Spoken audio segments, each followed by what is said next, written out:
네, 북한의 남북 공동연락사무소 폭파 조치의 의미와 파장 그리고 전망 등을 전문가 모시고 좀 더 자세히 분석해 보겠습니다. 동국대 북한학과 김용현 교수 나와 계십니다. 어서 오십시오. 이런 시간에 고맙습니다.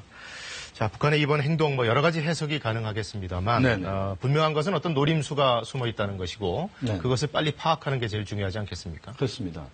우선은 미국을 향한 간접적인 시위다라고 봐야 됩니다. 네.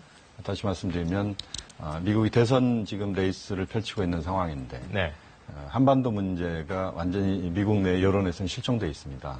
그래서 주의를 환기시키는 그런 차원에서 또 충격을 주는 차원에서 군사적 행동을 통해서 물론 이건 이제 대남 부분의 행동입니다만 사실상 이제 미국을 향한 것이다 이렇게 봐야 될 것 같고요. 또 하나는 이제 우리 남측을 향한 부분도 분명히 있습니다. 판 자체를 북한이 끌고 가겠다. 또 그동안 남관계가 지지부진했던 것을 남측 책임으로 돌리는 그런 부분이 강하게 작동한다고 봐야 되고요. 또 하나는 이제 내부 결속의 측면도 분명히 있습니다. 코로나19로 북한의 경제 상황이 좋지 않고 또 주민들의 피로 현상도 상당히 높아지고 있는 건 사실입니다.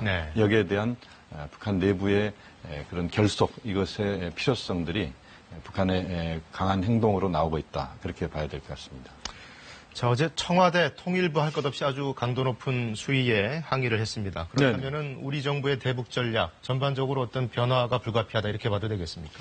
저는 그렇게 보지는 않습니다. 지금 이제 어제 통일부 그다음에 안보실에 또 국방부의 입장 표명은 당연한 것이다라고 봐야 됩니다. 그 정도 수위에서 당연히 북측에 대해서 우리의 입장을 표명할 수 있다라고 보고요. 다만 이제 대북 전략은 제가 볼 때는 좀 더 의연하게 또는 대범하게 가야 된다라고 봅니다. 북한이 행동한다고 해서 우리가 거기에 똑같이 그 행동을 하게 될 경우에는 북한의 의도에 말려드는 꼴이라고 봐야 됩니다. 결국 현 상황을 좀 더 신중하게 그리고 차분하게 볼 필요가 있다.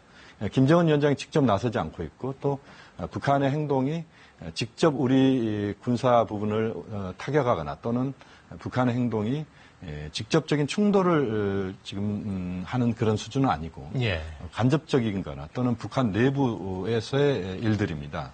그렇기 때문에 지금은 좀 더 우리가 차분하게 대응할 필요가 있다. 물론 상황은 엄중하다. 이 부분은 전제를 해야 되겠습니다. 지금까지는 일단 상징적인 것들을 좀 행동으로 취한 것 같아요. 그렇습니다. 말씀하신 것처럼 이제 상징적인 것들을 찾아서 특히 개성공동연락사무소 갖고 있는 상징성이 워낙 크지 않습니까?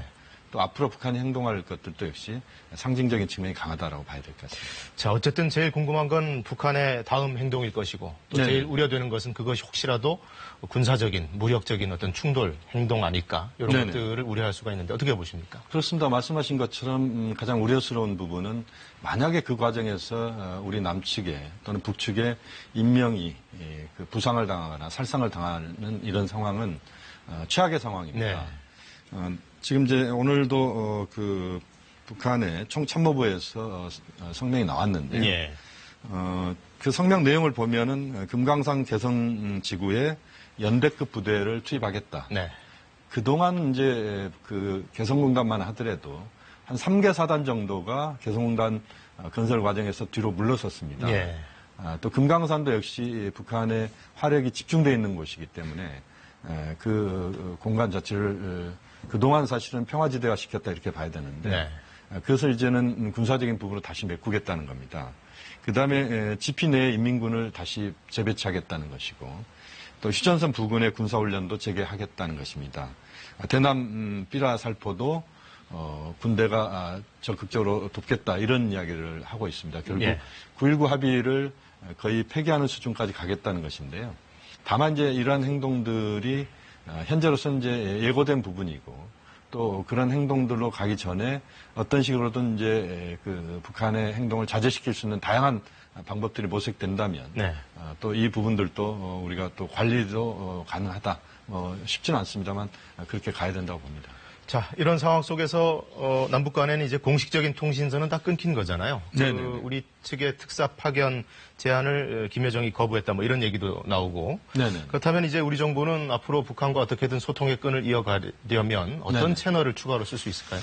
우선은 이제 남북 비공식 채널은 계속 우리가 타진을 해야 된다고 봅니다.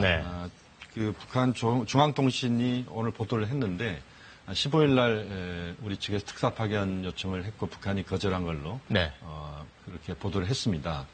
이런 보도를 하는 것도 과거의 관례로 보면 적절한 것은 아닙니다. 예. 또 지금 상황에서는 남북 채널이 쉽지 않다면 미국, 중국 채널이 동원될 필요가 있다고 봅니다. 예. 특히 중국 채널, 시진핑 주석이 김정은 위원장과 전화 통화를 한다 할지 여러 통로를 통해서 북한의 자제를 촉구할 필요가 있다고 보고요. 또 트럼프 대통령도 저는 충분히 역할을 해야 된다고 봅니다. 네.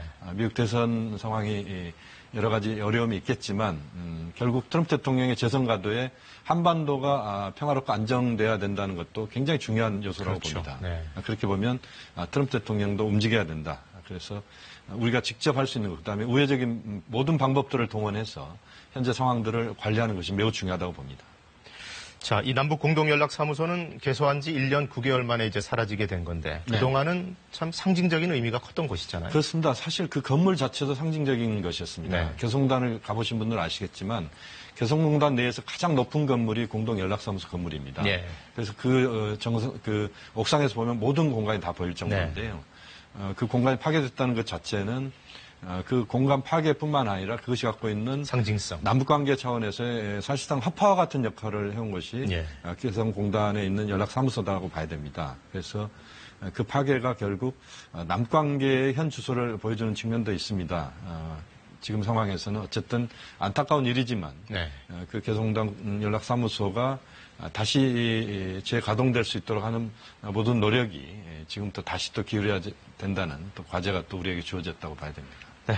한반도 시계가 제로다. 뭐 언론 보도에서 이런 얘기들이 많이 나오고 있습니다만 그래도 네네. 어떻게든 또 풀 건 풀어야 되잖아요. 그렇습니다. 어떤 타개책을 좀 강구해 볼 수 있을까요?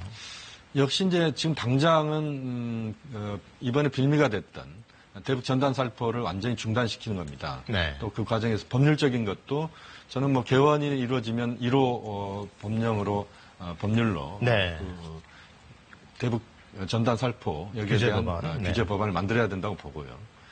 역시 중요한 것은 미국, 중국이 역할을 할 수 있도록 우리가 한미 간에 또는 한중 간에 많은 대화를 해야 되는 것입니다. 그래서 한미 정상회담 또는 한미 간의 그 전화 통화랄지 또는 한중 간에도 역시 마찬가지인 것 같습니다. 네.